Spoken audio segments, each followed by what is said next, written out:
mistério das moedas.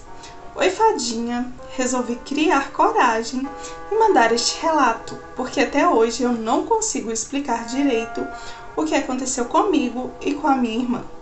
Não foi nada assim escancarado ou muito sobrenatural. Não daqueles que dão susto, mas foi algo tão estranho que marcou a nossa vida. Por quase 4 anos, eu e a minha irmã moramos juntas em uma casa alugada no centro da cidade de Campinas, em São Paulo, enquanto fazíamos ali faculdade. A casa era antiga, mas bem cuidada.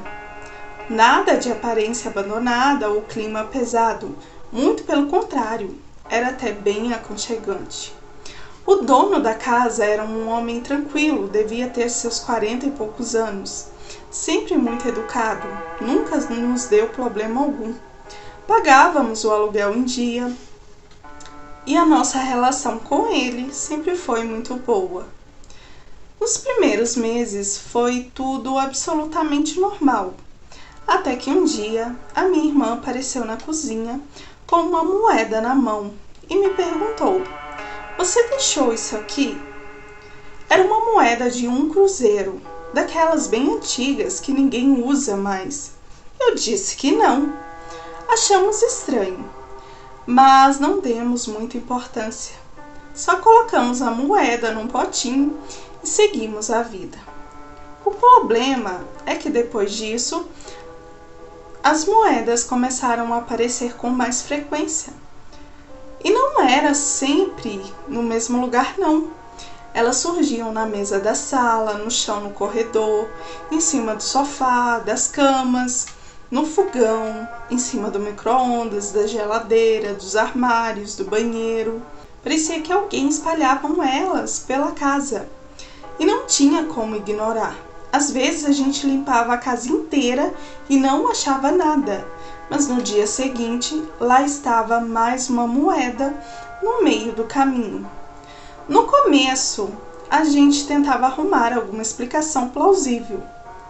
Pensava que talvez tivesse caído do bolso de alguém, que tivesse ido à nossa casa, amigos ou familiares, ou que estivesse presa em algum canto da casa e se desprendia, ou que tivesse ficado escondida, em algum móvel antigo ali.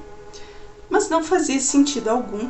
Nenhuma de nós usava também esse tipo de moeda para ser de uma de nós, ou até mesmo de amigos e familiares.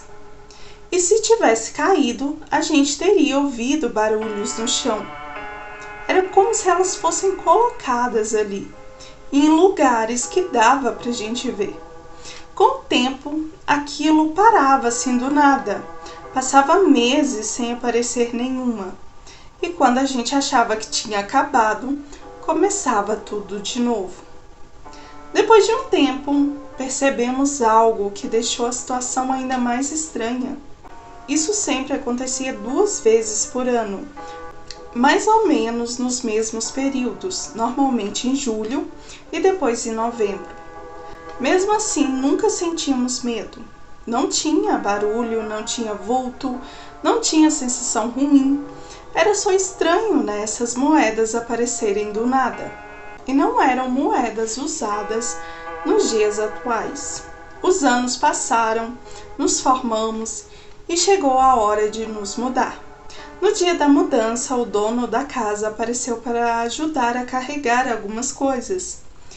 E em um momento ele reparou no nosso pote cheio de moedas e perguntou meio que brincando o que era aquilo. E foi aí que resolvemos contar tudo para ele. Enquanto a gente explicava, deu para ver no rosto dele. A expressão dele foi mudando. Ele pediu com muito cuidado se podia pegar o pote e olhar todas as moedas. Ele começou a pegar uma por uma, olhando com atenção. Depois separou umas 20 ou 30 moedas. Ele parou, os olhos dele se encheu de lágrimas, daquele jeito que a pessoa tenta segurar o choro, e nós ficamos ali sem entender. Depois de respirar fundo, ele contou que a casa tinha sido dos pais dele, que já haviam falecido há cerca de uns 10 anos. Nenhum dos filhos quiseram morar lá, mas ele também não teve coragem de vender, então resolveu alugar. Aí veio a parte que até hoje me arrepia. Ele disse que a mãe dele tinha nascido em julho de 1950 e o pai em novembro de 1953. E todas as moedas, sem exceção, todas, eram desses 2 anos. Na hora, eu e a minha irmã ficamos em choque, mas assim, não de medo. Era aquela sensação de que o mundo tinha dado uma freada brusca. Nós insistimos para que ele ficasse com as moedas, mas ele recusou. Disse que acreditava que aquilo fosse uma forma de agradecimento dos pais dele, por termos cuidado tão bem da casa durante aquele tempo. Ele pediu que a gente guardasse tudo com muito cuidado e carinho. Depois da mudança, ele comentou que talvez, finalmente, ele mesmo tivesse coragem de voltar a morar ali. Até hoje, quando eu lembro dessa história, eu não sei explicar. O pote de moedas está com a minha irmã e ela guarda ele com muito carinho. Fadinha, obrigada. E você acredita que seja um agradecimento deles para nós? Ou foi um acontecimento realmente sem explicação? Muito obrigada, um beijo aí pra você. E não sei, pode ser, né? O estranho é que as datas, né, os anos, né, das moedas são os anos, né, da mãe e do pai dele quando eles nasceram. Pode ser sim uma forma de agradecer, né?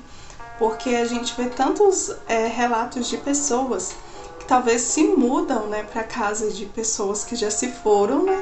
E os espíritos ficam agarrados àquela casa e a pessoa quer reformar, quer pintar, quer fazer alguma coisa e começa a acontecer coisas estranhas, né? Eventos estranhos que não deixam as pessoas mexerem na casa, né? E no caso aqui, né, eles deixavam ali essas moedas espalhadas justamente nos meses, talvez eram os meses, né, de aniversário, julho e setembro, né?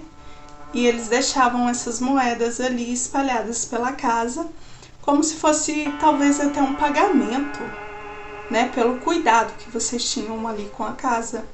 Então eu não sei, assim, eu não sei dizer se realmente era tipo um agradecimento ou se era só um evento realmente estranho, né? E essas moedas, pelo que você falou, existe até hoje. Quem souber aí, gente, deixa nos comentários o que vocês acham disso tudo. Será que realmente essas moedas eram ali dos pais dele, né? Tem a data ali do aniversário, né? 1950 e 1953, né? Era um cruzeiro, né? Moedas que realmente, né, não são usadas. A gente ainda acha, né, cruzeiros, acho que cruzados também, né? A gente ainda acha, né, algumas perdidas por aí, mas essas apareciam em datas específicas e todas, sem exceção, né, tinham ali a data dos anos, né, que eles nasceram, 1950 e 1953. E aí, gostou deste relato? Então deixa seu like. Hypa também, se tiver a função de hypar, e comenta muito aí o que vocês acharam de cada relato. Se inscreva se você ainda não é inscrito aqui no canal de cortes e ativa também o sininho para não perder nenhum vídeo novo aqui do canal. Temos vídeos aqui todos os dias, vídeos de cortes do canal Fadinha do Sobrenatural, que é o canal oficial, onde tem relatos novos todos os dias. Se você quiser se inscrever lá, o link tá aqui, ó, na descrição do vídeo. Se inscreva lá também e se inscreva aqui também e deixa seu like. E se quiser me enviar um relato seu, o e-mail também tá aqui na descrição.